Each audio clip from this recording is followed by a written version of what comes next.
Well, we've had a bit of a move around and added another camera because it's quite clear I do need to have a camera on my face. So we have a camera here, which is on the desk. I don't think it comes into the shot of too many things. You can see it on that one. If I move away, you can see that it's up there. So we've now got a camera on my face.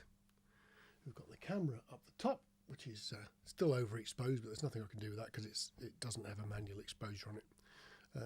The main camera over there, and if I swivel around here, we've got another camera there, which is over my shoulder. So we've got 1, 2, 3, and 4 cameras. That's the basic. And audio, like last time, is coming off this SM7B. Just for interest, the SM7B into the old Lexicon Omega interface that I've dug up and reused, even with the preamp on it. So it's got the inline preamp. The gains haven't, at this distance, which is just over a foot, has had to go up to about 3/4 on the gain. It's not noisy, but it's surprising how little gain that Lexicon has actually got compared with more new interfaces. I stopped using that when they ceased support for Windows drivers. The Windows drivers were discontinued.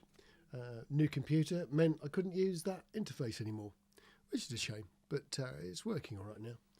So, yeah, I think we're organised enough. So it's a bit annoying having to have that other camera on there. I didn't really anticipate putting a camera at the front, but I guess if I'm going to shoot me, it's got to have my mouth in the shot, hasn't it?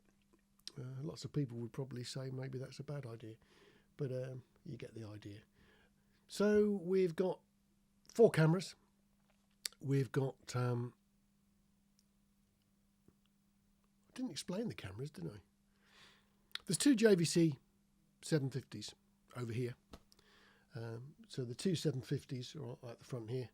There's a 650, which is smaller and on the desk in front of me. And it's a little Panasonic SD9 that's up in the sky.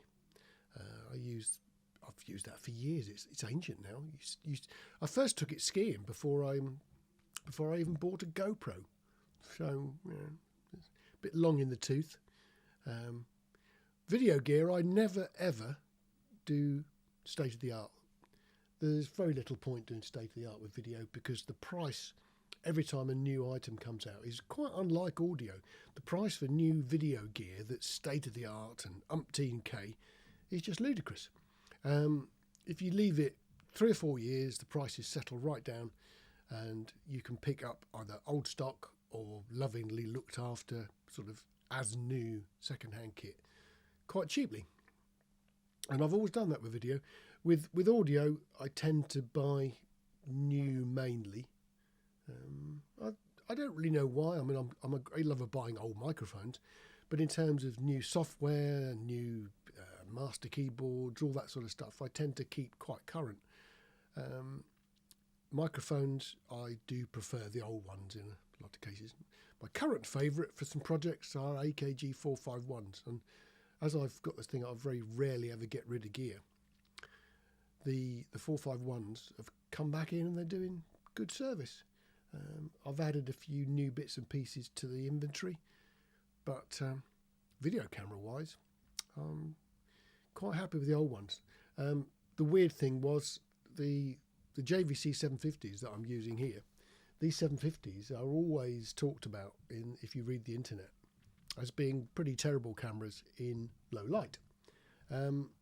Oddly, I use them to record theatre performances where generally it's quite dim and dark. They actually do really well. So it's a load of rubbish. There are far more sensitive cameras, but most theatre shows now have got perfectly enough light to let you record stuff like that. So it doesn't really cause me any bother.